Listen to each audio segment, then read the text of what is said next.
1 აპრილიდან ფერმერებისთვის წყლის მოხმარებაზე ახალი ტარიფი ამოქმედდება. თუ აქამდე 1 ჰექტარზე საირიგაციო წყლის გადასახადი აღმოსავლეთ საქართველოში 75 ლარს, დასავლეთში კი 45 ლარს შეადგენდა, ახალი ტარიფი იზრდება, დიფერენცირებული ხდება და ამასთან მორწყვის სიხშირეზე იქნება დამოკიდებული. კერძოდ იმ ფერმერებისთვის, რომლებიც სარწყავი წყლის გადასახადს ჰექტარის მიხედვით იხდიან, ერთწლოვანი კულტურების მორწყვა 1 ჰექტარზე დღეგეშ ჩათვლით 116 ლარი იქნება. მრავალწლიან კულტურებზე კი 102 ლარით განისაზღვრება. თუ გავითვალისწინებთ, რომ ფერმერს მოსავლის რამდენჯერმე მორწყვა დასჭირდება, ეს იმას ნიშნავს, რომ ირიგაციის ხარჯი ყოველ ჰექტარზე რამდენიმე ასეული ლარი იქნება. წყალმოხმარებთა ორგანიზაციაში გაერთიანებული ფერმერებისთვის წყლის მიწოდების საფასური ბევრად შეღავათიანია, ვიდრე ინდივიდუალური ფერმერებისთვის. მათთვის ტარიფი შეადგენს 3.5 თეთრს კუბურ მეტრზე, მაშინ როდესაც ინდივიდუალური ფერმერებისთვის ტარიფი დადგინდა 8 თეთრის ოდენობით დღეგეშ ჩათვლით. აქ ასევე უნდა აღინიშნოს ისიც, რომ ეს არის ტარიფი გამრიცხველიანური მოხმარებლებისთვის, თუმცა გამომრიცხველიანი მოხმარებლებისთვის არსებობს გარემოს დაცვისა და სოფლის მეურნეობის მინისტრის ბრძანება, რომელიც ადგენს შესაბამის ნორმებს ერთწლოვანი და მრავალწლოვანი კულტურებისათვის და აქედან გამომდინარე ასევე განისაზღვრა სემეკის მიერ ტარიფი ჰექტარზე ლარის ოდენობით. ეს არის ერთწლოვანი კულტურებისთვის 116 ლარი, ხოლო მრავალწლოვანი კულტურებისთვის 102 ლარი. ცვლილება მიზნად ისახავს მომსახურების ხარისხის გაუმჯობესებას, სისტემის რეაბილიტაციას, დანაკარგების შემცირებას და ფერმერისთვის წყლის უფრო საიმედო მიწოდებას. ტარიფში გათვალისწინებულია ყველა ის აუცილებელი ხარჯი, რაც საჭიროა მელიორაციის სექტორის ეფექტიანი მუშაობისთვის. მნიშვნელოვანია, რომ ტარიფის ზრდა ფერმერებს სრულად არ დააწვევა, როგორც სოფლის მეურნეობის სამინისტროში განმარტავენ, სახელმწიფო მელიორაციის სექტორის მხარდაჭერას სუბსიდირების მექანიზმის მეშვეობით მომავალშიც განაგრძობს. ახალი ტარიფის დადგენა კი მათი განმარტებით პროცესს უფრო გამჭვირვალეს გახდის და ნათლად აჩვენებს მელიორაციის მომსახურების რეალურ ღირებულებას. სოფლის მეურნეობის მინისტრის ყოფილი მოადგილე ფერმერი გელახანიშვილი ამბობს, რომ წყლის გეგმა ზომიერად მოხმარებისა და მეორეს მხრივ ფერმერის მხრიდან გადასახადის გადახდისთვის გადაწყვეტილება მნიშვნელოვანია.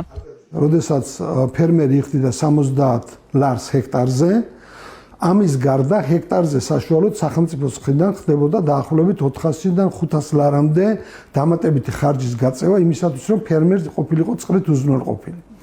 დღევანდელი გადაწყვეტილება სემეკის თავის თავში მოიცავს რამოდენიმე ძალზე ეფექტურ ნაბიჯს. პირველი, წყლის ტარიფი გათვლილია უკვე კუბატურის მიხედვით და არა მხოლოდ ჰექტარების მიხედვით. გათვლილია წყლის ტარიფი წყალმომხმარებელთა ორგანიზაციებზე, რომელიც თითქმის 3-ჯერ ნაკლებია ინდივიდუალურად ფერმერთან დაკავშირებული წყლის მიწოდებაზე. არაფერი არ გაძვირებულა, დადგინდა ტარიფი. იმ ტარიფის რა ნაწილს გადაიხდის ფერმერი, რა ნაწილს შეეხიდება სახელმწიფო სხვადასხვა მექანიზმებით, თვითონ ფერმერი როგორ სწორად დათვლის და გამოიყენებს სახელმწიფო პროგრამებს, რომელიც აქვს სოფლის განვითარების სააგენტოს და დააყენებს წყლის მრიცხველებს და წყლის მოხმარებას სწორად აღრიცხავს, ეს ყველაფერი დაადგენს საბოლოოდ როგორც სახელმწიფოს, ისე ფერმერის მხრიდან რა თანხები იქნება გადახდილი. წყლის რესურსების არაეფექტურ ხარჯვაზე საუბრობენ ფერმერებიც, თუმცა პრობლემის გადაჭრისთვის მნიშვნელოვან ფაქტორად დროისა და პირობების განსაზღვრას მიიჩნევენ. ნუშისა და კაკლის მწარმოებელთა ასოციაციის დამფუძნებელი თორნიკე ლათათია ამბობს, რომ თუკი თითოეული მორწყვის ტარიფი 116 ლარით განისაზღვრა, რაც დადგენილებით დასტურდება, ეს ფერმერისთვის კოლოსალური ხარჯი იქნება. აპრილამდე კი გამრიცხველიანების მოსწრება გართულდება. 75 ლარიდან 116 ლარამდე გაზრდა არ ფიქრობ, რომ კრიტიკულია. მიდგომა სახელმწიფოსი არის უფრო რომ გამრიცხველიანებისკენ წაიყვანოს პროცესი, რაც ლოგიკურია და სწორია, თუმცა მნიშვნელოვანია, როგორც რამდენად სწრაფად მოხდება გამრიცხველიანება, იმიტომ რომ როგორც ახლა განცხადებაში იკითხება, თვითონ მორწყვის საფასური მრავალწლიანებში გაიზარდა 112 ლარამდე დაახლოებით დღეგეშ ჩათვლით, რაც ნიშნავს იმას, რომ ფერმერს სეზონის განმავლობაში შეიძლება მოუწიოს 20-ჯერ, 30-ჯერ მორცვა, რაც ასე კოლოსალურ თანხებზეა. ამიტომ მნიშვნელოვანია, რომ მოკლევადაში ფერმერებმა შეძლოს ამ ინფორმაციის მიღება, გააზრება.